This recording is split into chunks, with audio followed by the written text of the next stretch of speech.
যতদিন পর্যন্ত আপনি তিলাওয়াত করবেন, এই কোরআন তিলাওয়াত করবেন, কোরআনের সাথে যদি আপনার হৃদয়ের একটা সম্পর্ক স্থাপন করেন, কোরআনকে যদি আপনি মহব্বত করেন, এই কোরআন তিলাওয়াত করেন, তাহলে কোরআন যতদিন পর্যন্ত আপনার দেহের মধ্যে ক্ষমতা আছে, আপনার দেহের মধ্যে শক্তি আছে, আপনার দেহের মধ্যে স্পন্দন আছে, আপনার দেহের সার্কুলেশন আছে, ততদিন পর্যন্ত যদি আপনি কোরআনকে ধরে রাখেন, যেদিন আপনার দেহে শক্তি থাকবে না, যেদিন আপনার ক্ষমতা থাকবে না, সেদিন আল্লাহ রাব্বুল আলামিন কোরআনকে ক্ষমতা দেওয়া হবে। বলেন সুবহানাল্লাহ। এখন আপনার ক্ষমতা আছে, কোরআনের কি নাই? ক্ষমতা আছে। আর কোরআনকে যে জায়গায় রাখেন, কোরআনকে যে জায়গায় রাখবেন সেই জায়গায় পড়ে থাকবে। কোরআন নাড়াচাড়া করার কি নাই? কোরআনের ক্ষমতা নাই। আপনার ক্ষমতা আছে। আপনার এখন হাত চালা নাড়াচাড়া আমি করতে পারতেছি, কিন্তু কোরআনের ক্ষমতা নাই। আর যেদিন আমার মধ্যে ক্ষমতা থাকবে না, যেদিন আমার দেহ লাশ হয়ে যাবে, এই লাশটা হবে যে আমার দেহ লাশ হবে, লাশ হওয়ার পরে আপনার দেহের নাম সর্বপ্রথম যিনি পরিবর্তন করবেন তিনি হলো আপনার স্ত্রী। আপনার নামটা পরিবর্তন করবেন। মনে করেন আপনার নাম আব্দুর রহমান অথবা সজীবের আব্বা, আব্দুর রহমানের আব্বা, কিন্তু আপনার নামটা সর্বপ্রথম পরিবর্তন যিনি করবেন তিনি কে? বুঝেন নাই? আপনার নাম পরিবর্তন কে করবেন? আপনার স্ত্রী। আপনার স্ত্রী ছেলেকে ডেকে বলবে, বাবা লাশটাকে ডেকে রাখো, বলে না? বাবা লাশটাকে ডেকে রাখো, বাবা লাশটাকে তোমরা বাহিরে নিয়ে যাও, বাবা লাশটাকে সরাইয়া দাও, বাবা লাশের নিচে একটা নতুন চাদর আছে, চাদরটাকে বাবা সরিয়ে দাও, বাবা লাশটা ঘরের মধ্যে রেখো না, বারান্দায় নিয়ে যাও, বাবা লাশটাকে তোমরা বারান্দার মধ্যে রেখো না, বাহিরে নিয়ে যাও। সর্বপ্রথম আপনার নামটা যিনি পরিবর্তন করবেন তিনি হলো আপনার সহধর্মিনী। আপনার জন্য, আপনি জিনার জন্য আপনার জীবনটাকে এত কষ্ট করে, আপনার জিনার খুশির জন্য, জিনার আনন্দের জন্য, জিনাকে ভালো পোশাক দেওয়ার জন্য, জিনাকে খুশি করার জন্য আপনার জীবনটাকে ধ্বংস করেছেন। সর্বপ্রথম তিনি আপনার নাম পরিবর্তন করে আপনার নাম রাখবে লাশ। নাম কি রাখবে? লাশ রাখবে। আপনার এত আদরের ছেলে, যে ছেলেকে আপনি এত আদর করে, এত মায়া করে, এত কিছু করে যে সন্তানকে আপনি বড় করেছেন, সেই সন্তান আপনাকে বাবা ডাকবে না, আপনাকে সেই সন্তানও আপনাকে ডাকবে কি? লাশ। যে আপনার বাবা আপনাকেও ডাকবে লাশ, আপনার মেয়ে আপনাকে ডাকবে লাশ, আপনার বন্ধু আপনাকে ডাকবে লাশ, আপনার যে ড্রাইভার সারা জীবন আপনাকে স্যার বলেছে, ওই দিন আর আপনাকে স্যার বলবে না, ওই দিন আপনাকে নাম রাখবে কি? লাশ। আপনাকে লাশ বলে ডাকবে। আর আপনি যে জীবনের যে মায়া সমস্ত অর্জন দিয়া মাথার ঘাম পায়ে ফেলে আপনি যে ঘর বানিয়েছেন, পছন্দ করে টাইলস লাগিয়েছেন, এই বাথরুমের মধ্যে টাইলস লাগাইছেন এত কষ্ট করে। কয়দিন আগে এক লোক গেছে ঢাকা টাইলস কিনতে। কিসের টাইলস? আপনাদের এলাকার টাইলস। কিসের টাইলস? বাথরুমের টাইলস। মানে ঘুরতে ঘুরতে ওই টাইলস কেনার জন্য সে ঘুরতে ঘুরতে প্রায় দিন শেষ করে ফেলছে।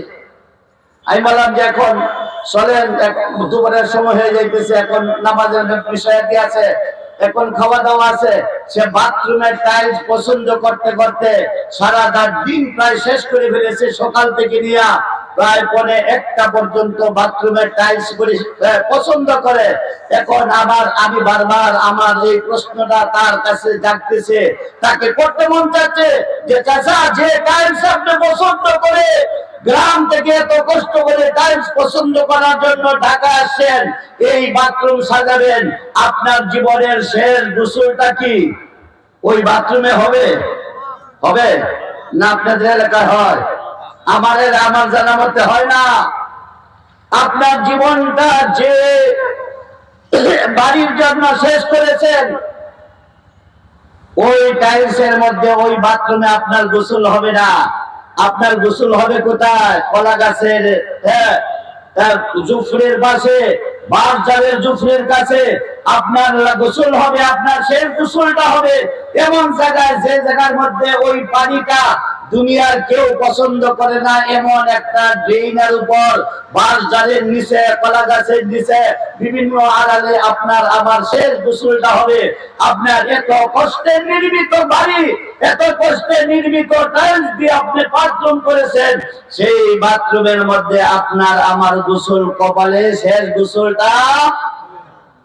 এই জন্য আল্লাহ রাসূল বলেন, আল কুরআনু হুজ্জাতুন লাকা আও আলাইক, আল কুরআনু শাফিউন ওয়া মুসাফফাউন। কোরআন তোমার সপক্ষে সাক্ষী হবে, তোমার কোরআন তোমার বিপক্ষে সাক্ষী হবে। যতদিন পর্যন্ত দুনিয়ার জীবনে তোমার মধ্যে হায়াত আছে, তোমার মধ্যে প্রাণ আছে, তোমার মধ্যে ক্ষমতা আছে, তুমি সব কিছু করতে পারো, কিন্তু কোরআনের মধ্যে ক্ষমতা নাই। কোরআন নাড়াচাড়া করতে পারে না। কোরআন যে জায়গায় রেখে দেওয়া হয়, ওই জায়গার মধ্যে কোরআন থাকে। কোরআন কিছু করতে পারে না। যেদিন তোমার মধ্যে কেউ থাকবে না, তোমার দেহের ক্ষমতা থাকবে না, তোমার দেহটা যেদিন লাশ হয়ে যাবে, ওদিন আল্লাহ রাব্বুল আলামিন কোরআনকে ক্ষমতা দিবেন। বলেন সুবহানাল্লাহ। কোরআনকে ক্ষমতা দেওয়া হবে। আজকে আপনার ক্ষমতা আছে, কোরআনের কি নাই? ক্ষমতা নাই। যেদিন আপনার ক্ষমতা থাকবে না, আপনি লাশ হয়ে যাবেন, সেদিন কোরআন সক্রিয় হবে। সুবহানাল্লাহ বলেন। এখন আপনার আমার ক্ষমতা আছে, আমরা সব কিছু করতে পারি, কিন্তু যেদিন আমরা লাশ হয়ে যাব, কোরআনের কোনো ক্ষমতা থাকবে না। তাহলে কোরআন আমাদের সাথে কবরে থাকবে। বলেন সুবহানাল্লাহ। কোরআন আমাদের সাথে ময়দানে মাহশরে যাবে। কোরআন আমাদের সাথে আল্লাহ রাব্বুল আলামিনের আরশের নিচে ছায়া, কোরআনের উসিলায় ছায়া হবে। কোরআন আমাদের জন্য সুপারিশ করবেন। কোরআন আমাদেরকে ফুলসিরাতের পুল পার করে দিবেন। আমাদেরকে যখন কবরে রাখা হবে, যুবক আকারে কোরআন আমাদের পাশে থাকবে। বলেন সুবহানাল্লাহ।